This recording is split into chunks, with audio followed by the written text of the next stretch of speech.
In this video, I'm going to show you how to convert Euro to USDT in Coinbase.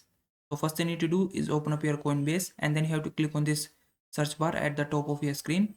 And in the search bar, you have to type USDT, and from the search result, select this USDT option where I have highlighted the area. So this will be labeled as Tether or USDT. So just click on it. Then it's going to open up this similar screen. From here, you have to click on this buy and sell option.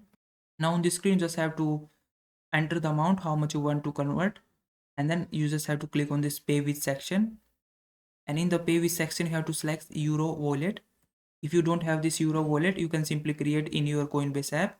So if you don't know it, you can simply let me know in comments. I will try to make a video about it if you want to know.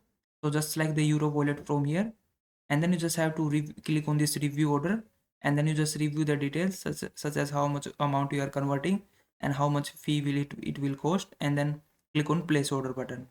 And once you follow these steps, your euro will be converted to USDT. So I hope this video was helpful. Please like this video and subscribe to my channel.